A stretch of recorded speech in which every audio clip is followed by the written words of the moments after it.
নমস্কার বন্ধুরা, আমি মোনালিসা আর আপনারা দেখছেন মোনালিসা লাইফস্টাইল। তো মোনালিসা লাইফস্টাইলের একটা নতুন ভিডিওতে আপনাদেরকে স্বাগত জানাই। আশা করি আপনারা সবাই খুব ভালো আছেন, আমিও ভালো আছি। তো বন্ধুরা, আজকে আমি আপনাদের শোনাবো যে কিভাবে আমরা ঘরের বউরা, বিশেষ করে হাউসওয়াইফরা বা যে কোনো বউরা বাড়ির মেয়েরা কি করে টাকা পয়সা একটু সেভিংস করতে পারি। দেখুন, মেয়েদের হাতে কিন্তু সব কিছু থাকে, আমরা চাইলে অনেক কিছু করতে পারি। বলে না, সংসার সুখের হয় রমণীর গুণে। তো সংসারে কিন্তু টাকা পয়সা বাঁচানো থেকে সুখ শান্তি সব কিছু কিন্তু আমাদের উপরে অনেকটা ম্যাক্সিমামটাই নির্ভর করে। তো সেই জন্য আমি আজকে কিছু বাজেট নয়, যেগুলো আমি মেনটেন করি বা মেনটেন করার চেষ্টা করি। হয়তো সব সময় হয় না, আমারও হাত খুব খোলা, যা পারি তাই কিনতে থাকি, কিন্তু চেষ্টা করি যতটা পারি। আমার হাজব্যান্ডের হাত তো আরও খোলা, ও তো সবসময় শুধু খরচাই করতে ভালোবাসে, এরকম টাইপের, যা খুশি কিনে নেয়, বুঝতে পারে না যে এরপরের কতটা চলবে। আর আমাদের দেখবেন মিডিল ক্লাস ফ্যামিলিতে মোটামুটি 20 থেকে 25 তারিখের মধ্যেই মোটামুটি স্যালারি শেষ। তারপরে 5 দিন কিভাবে চলবে বা 10 দিন কিভাবে চলবে সেইটা আমরা ভাবি না। আমরা প্রথমেই যখন টাকা আসে তখনই মোটামুটি খরচা করে টাকা মোটামুটি শেষ করে ফেলি। তো সেই জন্য হালকা ফুলকা আমার যতটা নলেজ আপনাদের কাছে একটু শেয়ার করব। তো আশা করি ভালো লাগবে ভিডিওটা, কেননা সব ঘরের বউরা যদি এই টিপসগুলো ফলো করে, আমার মনে হয় অনেকটাই সেভিংস করতে পারবে এবং সংসারের খরচা প্রায় অর্ধেক করে দিতে পারে। তো সেই জন্য বন্ধুরা, পুরো ভিডিওটা দেখবেন, স্কিপ করবেন না। যদি ভালো লেগে থাকে অবশ্যই একটা লাইক কমেন্ট শেয়ার করে দেবেন, আর আমার চ্যানেলে যারা নতুন অবশ্যই একটা সাবস্ক্রাইব ফলো করে দেবেন, আর প্লিজ ভিডিওটা ভালো লাগলে শেয়ার করে দেবেন। দেখুন, আমি এইরকম বড় বড় বা একটার সাথে একটা ফ্রি এই টাইপের প্রোডাক্ট বেশি কিনি, বা একেবারে হয়তো বিগ বাজারে গিয়ে 26শে জানুয়ারির অ্যাকচুয়ালি প্রচুর অফার ছিল গ্রসারির জিনিসে, সব মুদিখানার জিনিস, সব জিনিসে। তো সেগুলো আমি পুরো এক কাঠা তুলে নিয়েছি, নিয়ে এবারে আমি সব এই একটা বড় আমার ডেক্সি টাইপের আছে, বড় যেটা বলে গামলা, সেটাতে আমি রেখে দিই গ্রসারির সব জিনিস। আর এই যে ছোট ছোট জিনিসগুলো এরকম একটা ডাব্বায় রেখে দিই, নাহলে ছোট ছোট জিনিসগুলো না তলায় ঢুকে যায়, আর বুঝতেই পারি না যখন কি লাগবে কি লাগবে না, কি কিনতে হবে, তখন আর মাথায় থাকে না। এই জন্য একটা জিনিস মাঝে মাঝে না 2বার 3বার নিয়ে আসা হয়ে যায়। তো সেই জন্য বন্ধুরা, টোটালি আমাদের কিন্তু হিসাব করে চলতে হবে। আর যার যত আয় তার তত খরচা, আমরা তো জানি, তার তত ব্যয়। কিন্তু যতই আয় ব্যয় যাই হোক না কেন, আমাদের মিনিমাম 10 থেকে 20% সববারই সেভিংস করতেই হবে, সেটা যে খাতেই যায়। তো দেখুন, এবার আমি মোটামুটি গ্রসারি জিনিসপত্র সব তুলে একটু রান্না বান্না করব। তো আপনারা পুরো ব্লগটা দেখতে থাকুন, স্কিপ করবেন না। আমি এক একটা করে সব পয়েন্টগুলো বলবো। তো সব থেকে প্রথম পয়েন্ট হচ্ছে বন্ধুরা, একদম ফার্স্ট পয়েন্ট হচ্ছে, আপনারা সবসময় একটা ডায়েরি মেনটেন করবেন। যদি সত্যি সত্যি সেভিংস করতে চান, একটা ডায়েরি মেনটেন করা কিন্তু খুব জরুরি। ডায়েরিটাতে লিখে নেবেন প্রত্যেকটা জিনিস, তাতে 2 টাকার জিনিস কিনুন আর 10 টাকার জিনিস কিনুন, হাজব্যান্ডের কাছ থেকে পুরো পাই টু পাই একটা হিসাব নিয়ে নেবেন যখন টাকা দেবেন, যে এইগুলো এবং সেই সব কিছু ডায়েরিতে আগে লিখতে হবে যে আমি কি জিনিস এ মাসে কিনছি এবং কি খরচা করছি। তাহলে বুঝতে পেরে যাবেন যে প্রত্যেক মাসে আপনার কত খরচা হতে পারে। এটা কিন্তু আপনারা যদি প্রত্যেকবার করেন তাহলে কিন্তু বুঝে যাবেন যে আমাদের প্রত্যেকবার হয়তো 1-2 হাজার টাকার এদিক ওদিক হয়ে যায় কোনো মাসে এক্সট্রা, কিন্তু একটা বাজেট তৈরি করে নিতে পারবেন। তারপর আপনার স্যালারি অনুযায়ী সেইভাবে আপনি খরচাও করতে পারবেন, যে আমার এত টাকা স্যালারি, এত টাকা সেভিংস করতে হবে। যদি 20,000 টাকা স্যালারি হয়, 2,000 টাকা কিন্তু মিনিমাম আমাদের সেভিংস করতেই হবে। যদি আপনার 50,000 টাকা স্যালারি হয়, আপনি চেষ্টা করবেন 5 থেকে 10,000 টাকা পার মান্থ সেভিংস করার, কেননা সেভিংস না করলে কিন্তু আমাদের এমার্জেন্সির সময় কাজে লাগবে, আমরা খরচা করতে পারবো না কোনো দরকারে পড়লে। সেটা পরে আসছি। এটা ছিল বন্ধুরা ফার্স্ট পয়েন্ট। সেকেন্ড পয়েন্ট হচ্ছে, ডায়েরিতে আরেকটা জিনিস সবসময় লিখে রাখবেন, বা ডায়েরিতে না লিখে রাখলেও সবসময় যেটা আপনাদের নেসেসারি, সব থেকে দরকারি যে জিনিসগুলো, যেমন যদি কারোর হাউস লোন থাকে বা ইএমআই যেগুলো, বা কার লোন থাকে, তারপরে হাউস রেন্ট থাকে, যারা ঘর ভাড়ায় থাকেন কত টাকা দিতে হবে প্রথমে ঘর ভাড়া, বাচ্চার স্কুল ফিস, টিউশন ফিস, দুধের টাকা, যদি আমাদের কোনো হেল্প হেল্পিং হ্যান্ড থাকে, যে মানে কাজের দিদি থাকে, তাদেরকে কত টাকা দিতে হবে। তো মাসের শুরুতেই কিন্তু এই টাকাগুলো আপনাকে আগে সরাতে হবে, যে এইগুলো আমি দেব, আর এত টাকার মধ্যে আমাকে এটা যেভাবেই হোক খরচা বাজেট করতে হবে।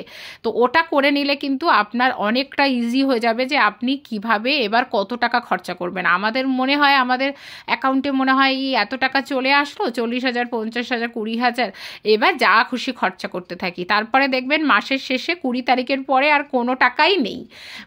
মানে এটা কিন্তু সবার ক্ষেত্রে হয়, মানে বিশেষ করে আমাদের মতো মিডল ক্লাস ফ্যামিলিতে কিন্তু এটা মাস্ট হয়, তাই কিনা বলুন। এবার বন্ধুরা থার্ড পয়েন্ট হচ্ছে, সব সময় আমরা চেষ্টা করব যে মানে সব সময় যে দেখবেন যে কোনো ইলেকট্রনিক্স জিনিস, মানে গ্যাজেট যেগুলো হয়তো ওয়াশিং মেশিন থেকে শুরু করে আমাদের মিক্সি, তারপরে অনেকের ইন্ডাকশান কুকার আছে, মাইক্রো ওভেন আছে, সব সময় তো সবগুলো ইউজ হয় না, তো সেগুলোর কিন্তু সুইচ সব সময় বন্ধ করে রাখবেন, সব সময় বন্ধ করে রাখবেন। ফ্যান থেকে শুরু করে লাইট, যখনই বাথরুম থেকে কেউ আসবে লাইটটা বন্ধ করে রাখবেন। তো ইলেকট্রিসিটি সেভ করাটা কিন্তু ভীষণ দরকার। এটা ছিল বন্ধুরা থার্ড পয়েন্ট। ফোর্থ পয়েন্ট হচ্ছে গ্যাস সেভিংস। আমাদের কিন্তু যদি গ্যাস সেভিংস করি তাহলে কিন্তু আমাদের মাসে মানে যে গ্যাস হয়তো 1 মাস চলে সেটা কিন্তু আমাদের 2 মাস চলে যাবে। দেখবেন প্রথমে একটু ডাল ভাত যেটাই বানাবেন সেটা যদি একটু আধা ঘন্টা ভিজিয়ে রাখতে পারেন, ঢেকে ঢেকে তরকারি রান্না করতে পারেন, ফ্রিজের জিনিস বের করে রাখলে একটু 1 ঘন্টা আগে ফ্রিজ থেকে বের করে রাখুন, মাছগুলো ভালো করে বরফ ছাড়িয়ে রাখুন। তারপরে যে কোনো মানে জল গরম করার জন্য হয়তো ভাতের হাঁড়ির ওপরে একটু একটা ডেকচিতে জল দিয়ে দিলেন, সেইটাই আবার তরকারিতে দিলেন, তাহলে কিন্তু অনেক তাড়াতাড়ি এইগুলো হয়। রেগুলেটর সবসময় বন্ধ করে রাখবেন, রেগুলেটর বন্ধ করে রাখলে কিন্তু অনেক গ্যাস সেভিংস হয়। তো এটা বন্ধুরা ছিল ফোর্থ পয়েন্ট। এবার আসি ফিফথ পয়েন্টে। ফিফথ পয়েন্ট হচ্ছে যে কোনো মানে আমরা কি করি, হয়তো দরকার সেগুলো একটা রিফ্রেশমেন্টে, তো আমরা কি করি বাইরে ঘুরতে যাই বা রেস্টুরেন্টে খেতে যাই, সেটা হয়তো প্রত্যেক সপ্তাহে চলে যাই বা সপ্তাহে 2বারও চলে যাই। সেটা না গিয়ে যদি মাসে 1বার যাই তাহলে কিন্তু আমরা অনেক টাকা রেস্টুরেন্টের পিছনে খরচা না করে ঘরে সেভিংস করতে পারি। খাওয়ার ইচ্ছা হলে মাঝে মাঝে ঘরেও বানিয়ে খেতে পারি, আর 1-2বার তো মাসে যাওয়াই যেতে পারে রেস্টুরেন্টের। কিন্তু প্রত্যেকবার মাসে রেস্টুরেন্টে যেতে গেলে মানে মাসে যদি 2-3বার যেতে চাই, বা যখন তখন যা ইচ্ছা হলো বাবা দোকান থেকে চপ নিয়ে আসলাম, এগরোল নিয়ে আসলাম, চাউমিন নিয়ে আসলাম, কত টাকা খরচা হয় বলুন তো। তো এটা যদি একটু আমরা মেকআপ দিয়ে যদি একটু ঘরেও বানিয়ে দিতে পারি, চটপট কিছু বাচ্চাদের একটু চাউমিন বানিয়ে দিলাম, একটু এগরোল বানিয়ে দিলাম, তাহলে কিন্তু অনেক টাকার সেভিংস হয়ে যায়। এবার আসি 6 নাম্বার পয়েন্টে। 6 নাম্বার পয়েন্টে হচ্ছে যে কোনো মশলাপাতি যখন আমরা নিয়ে আসবো, যেমন যদি জিরে গুঁড়ো, ধনে গুঁড়ো, গরম মশলা, এগুলো যেগুলো আমাদের দরকার, আমরা কিন্তু এগুলো ঘরেই যদি মশলাটা ভেজে গুঁড়ো করতে পারি তাহলে কিন্তু দেখবেন অনেক টাকা সেভিংস হচ্ছে। কেননা এগুলো ঘরে গুঁড়ো করে রাখলে কিন্তু টেস্টটাও ভালো হয় মশলাপাতি তরি তরকারির, আর আমাদের কিন্তু মানে কিছু টাকাও সেভিংস হয়। কেননা বাজারের মশলাতে সব ভেজালও থাকে আর টেস্টও থাকে না, তো আর প্যাকেট মশলা কিনতেও খরচা লাগে। তো এটাও কিন্তু একটা টিপস বন্ধুরা। এবার 7 নম্বর টিপস হচ্ছে, দেখুন আজকে আমি বানাচ্ছি পেঁয়াজ কলি আলু দিয়ে একটু ডিমের কুচি দিয়ে একটু ভাজা, আর একটা পনির বানাবো, পনির আলুর একদম হালকা ঝোল বানাবো, তো সেটা আজকে বানাবো, তো দেখতে থাকুন আপনারা। এবার বন্ধুরা 7 নম্বর পয়েন্ট হচ্ছে, যখনই দেখবেন আমরা বাইরে যাই, ধরুন আমরা কেনাকাটা করতে গেছি, ধরুন একটা শপিং মলে কিনতে গেছি, যে কোনো দোকানে কিনতে গেছি, আজকাল আমাদের এত নেশা হয়ে গেছে ক্রেডিট কার্ড ডেবিট কার্ডের, যে আমরা ক্রেডিট কার্ড ডেবিট কার্ড এত ইউজ করি আজকাল যে বুঝতেই পারি না, ক্যাশ যখন আমরা দিই না তখন তো বুঝতে পারছি না যে কত টাকার শপিং করলাম, আর ক্রেডিট কার্ডের এত বিল হয়। আমার সিরিয়াসলি আমি আপনাদের বলছি, মানে একদম বিশ্বাস করবেন কিনা জানি না, লাস্ট 1 বছর আগে আমাদের এত ক্রেডিট কার্ড বিল হতো, মানে সবসময় আমার হাজব্যান্ড সব কিছুতে ক্রেডিট কার্ড ইউজ করতো, লাস্টে মাসে যেই স্যালারি আসতো ক্রেডিট কার্ডই খানিকটা টাকা অর্ধেক টাকা কেটে যেত, তো বুঝতে পারতাম না কত খরচা করবো আর কত খরচা করব না। তো ক্রেডিট কার্ডটা একদম ইউজ করা বন্ধ করে দিয়েছি আমি আজকাল, হ্যাঁ না, মানে ম্যাক্সিমাম চেষ্টা করি ক্যাশ দেওয়ার, তাহলে কিন্তু হাত কড়কড় করে, মনে হয় না যে কতটা টাকা বেরিয়ে গেল আমার হাত থেকে। তো এটা কিন্তু ভীষণ একটা জরুরি টিপস যে ক্রেডিট কার্ড বা ডেবিট কার্ড কম ইউজ করবেন শপিং করতে গেলে। এবার বন্ধুরা 8 নম্বর পয়েন্ট হচ্ছে অনলাইন শপিং, যেমন অ্যামাজন, ফ্লিপকার্ট, মিন্ত্রা, আমরা মিশো, এত শপিং করি, আমাদের হাতে আজকাল মোবাইল থাকে, আমরা বিভিন্ন অ্যাপ ডাউনলোড করে রাখি, সেগুলো শুধু তারপরে যেমন খাওয়ার জিনিস ডমিনোজ, সুইগি, সব কিছু কিন্তু ইনস্টল করে দিতে হবে। মানে যত আমরা ডিলিট করে দেবো অ্যাপগুলো তত আমরা খরচাও কম করব। দেখবেন খরচা একটু, ওইগুলো যদি সারাক্ষণ আমাদের মাথায় থাকে অনলাইনে এটা শপিং করব ওটা শপিং করব, কিন্তু সবসময় কিন্তু দরকার পড়ে না, কিন্তু আমরা জবরদস্তি এই অ্যাপগুলোর জন্য ঘরে বসে বসে অর্ডার করি আর খরচা করি। তো এবার বন্ধুরা 9 নম্বর পয়েন্ট হচ্ছে মানে যে কোনো আমরা দেখুন লেডিসরা মেকআপের জিনিস এত কিনে রাখি, হয়তো 8-10টা লিপস্টিক, 8-10টা নেল পালিশ, তারপরে বিভিন্ন রকমের ক্রিম, সাবান, তেল, যেগুলো দরকারই পড়ে না, মেকআপের ফাউন্ডেশন, হয়তো ওগুলো দরকার নেই, অথচ আমরা আননেসেসারি জবরদস্তি খানিকটা করে কিনে রাখি, কিন্তু এগুলোর কিন্তু কোনো দরকার নেই, 2-3টে লিপস্টিক হলেই কিন্তু যথেষ্ট। তারপরে বন্ধুরা এবার 10 নম্বর পয়েন্ট হচ্ছে যে যেমন আমরা পার্লারে যাই লেডিসরা, তো পার্লারে গেলে কিন্তু আমরা আজকাল হেয়ার স্পা, বড় বড় পার্লারে গিয়ে হেয়ার কাটিং করব, যেটা হেয়ার কাটিং আপনার 100 টাকায় হয়ে যায় সেটা আমরা গিয়ে 500 টাকায় হেয়ার কাটিং করি, তারপরে স্পা করি, তারপর বিশাল দামি দামি ফেসিয়াল করি 1500-2000, সেগুলো যদি একটু মেনটেন করি তাহলে মনে হয় আমার খরচাটা অনেকটা কমে যেতে পারে। তারপরে যেমন জেন্টসরাও কিন্তু কিছু খরচা কমাতে পারেন, দাদারা বা হাজব্যান্ডরা, যেমন অনেকেই মানে ফালতু মানে ড্রিঙ্কস করে, সিগারেট খায়, মানে সেগুলো কিন্তু অনেকটাই শরীরের ক্ষতি করে এবং আননেসেসারি, এটা কিন্তু মাসে বুঝতে পারে না যে কতটা খরচা করি আমরা। তো তারাও কিন্তু এইগুলো যদি একটু কম করে দিতে পারে বা বাদ দিতে পারে তাহলে শরীরটাও ভালো থাকবে আর খরচাটাও কমে যাবে।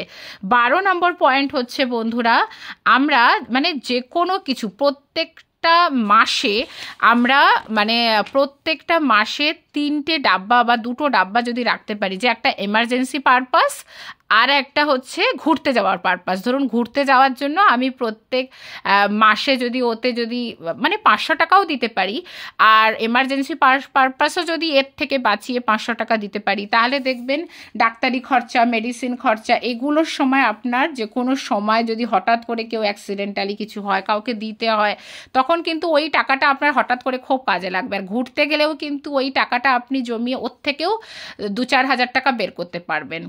এবার বন্ধুরা 12 নম্বর পয়েন্ট হচ্ছে, আমরা ধরুন প্রত্যেকটা দিন যদি 2 টাকা, 5 টাকা, 10 টাকা যদি একটা পিগি ব্যাংকে ঢালতে পারি প্রত্যেকটা দিন, তাহলেও দেখবেন কিন্তু আমরা মাসের শেষে অনেকগুলো টাকা আমরা একসঙ্গে জমা করতে পেরেছি। 13 নম্বর পয়েন্ট হচ্ছে, আমরা যখন কেনাকাটা করি বন্ধুরা, তখন কিন্তু কেনাকাটা করার সময় আমাদের প্রত্যেক সময় আলমারি বা ওয়ার্ড্রব খুঁজে গিয়ে দেখতে হবে যে কতগুলো শাড়ি, জামা, কুর্তি আছে যেগুলো আমার দরকার নেই, আননেসেসারি আমরা কিনবো না, ফালতু আমরা কিনতে থাকি যে মানে একদম বলার শেষ নেই। 14 নম্বর পয়েন্ট হচ্ছে বন্ধুরা, যে আমরা প্রত্যেকটা যেগুলো ইলেকট্রনিক গ্যাজেট, যেমন টিভি, ফ্রিজ, ওয়াশিং মেশিন থেকে শুরু করে অনেকের কি হয়, অনেকের বাড়িতে ফালতু পড়ে থাকে, সেইগুলো যদি না লাগে, আজকাল বিভিন্ন অ্যাপ আছে, সেগুলোতে যদি আমরা গিয়ে সেল করতে পারি তাহলেও কিন্তু আমাদের কিছু টাকাও সেভিংস হবে আর সেগুলো ফালতু ঘরে বসে থাকবে না। এটা কিন্তু একটা ভীষণ জরুরি দরকার, মানে ফালতু ইলেকট্রনিক জিনিস বা যে কোনো ফালতু জিনিস আপনারা ঘরে ফেলে রাখবেন না, তাতে সেই টাকাটাও ওয়েস্ট হয়, জায়গাটাও ওয়েস্ট হয়, আর যেটা যদি বিক্রি করি কিছু টাকা কিন্তু আমাদের ঘরে আসবে। এটাও কিন্তু একটা ভীষণ দরকারি টিপস, ফালতু জিনিসপত্র ভরে রাখবেন না, আর দরকার না হলে কিনবেনই না। তো বন্ধুরা একদম লাস্ট পয়েন্ট হচ্ছে যে আমরা বিভিন্ন ব্র্যান্ডের পিছনে ছুটে বেড়াই। যেমন আমরা ভাবি বাবা এই আমার হয়তো টাকা নেই, কিন্তু আমার ল্যাকমি, লোটাস বা বিভিন্ন 6000 মানে 600, 700, 800, 1000 টাকার হয়তো একটা লিপস্টিক লাগাতে হবে, যে কেননা ও ইউজ করে আমাকেও করতে হবে, এগুলো কিন্তু আননেসেসারি। বা মানে আমার একটা জুতোর হয়তো একটা বিশাল ভালো ব্র্যান্ড চাই, আমার একটা এই ব্র্যান্ডের কুর্তি পরেছে, আমার সেটা এটা চাই। একটা শাড়ি, ওর কাছে হয়তো একটা কাঁথা স্টিচের শাড়ি আছে, আমার কাছে ওই 4,000-6,000 টাকার কাঁথা স্টিচের শাড়ি থাকতে হবে। তো আমার যত ইনকাম আমি সেইভাবেই না খরচা করব। কাউকে দেখে দেখে যদি আমরা হাজব্যান্ডদের প্রেশারাইজ করি, বা হাজব্যান্ডকে কেন, নিজেরাও যদি সেটা ভাবতে থাকি, তাহলে কিন্তু সম্ভব নয়। কেননা কাউকে দেখে কারোর কিছু হতে পারে না। কারোর 10,000 টাকায় সংসার চলে, কারোর 20,000 টাকায় চলে, কারোর 50,000 টাকা চলে, আবার কারোর 1,00,000 টাকায় চলে। যার যেমন ইনকাম তার তেমন ব্যয় করবে। কিন্তু যার যতই ইনকাম সে সেইভাবে যতটা পারবেন চেপে চলার চেষ্টা করবেন। আর সবথেকে বড় কথা, এই ইলেকট্রিসিটি বিল, গ্যাসের খরচা, পার্লারের খরচা, তারপরে মানে যেগুলো আমাদের হাতে আছে সেগুলো চেষ্টা করব যতটা পারি আমরা কম খরচা করার। আর তাছাড়া সবথেকে বড় কথা, আমরা যদি প্রত্যেকটা দিন 5 থেকে 10 টাকা বা 20 টাকা বা 50 টাকা যদি একটা পিগি ব্যাংকে বা একটা নর্মাল ডাব্বাতেই, কিচেনের কোনো একটা কৌটাতেই আপনারা ভরে রাখতে পারেন, দেখবেন মাসের শেষে অনেকটা টাকা আমরা সেভিংস করতে পেরেছি। তো এটা ছিল আজকের আমার, যতটা আমার নলেজে সেই ততটুকু একটা টিপস আপনাদের জানালাম। তো যদি ভালো লেগে থাকে পুরো ভিডিওটা, অবশ্যই একটা লাইক করে দেবেন আর কমেন্ট করে জানাবেন কেমন লাগলো। আর যারা আমার চ্যানেলে নতুন, অবশ্যই একটা সাবস্ক্রাইব, ফলো করে দেবেন। চলুন আজকের মতো টাটা, বাই বাই।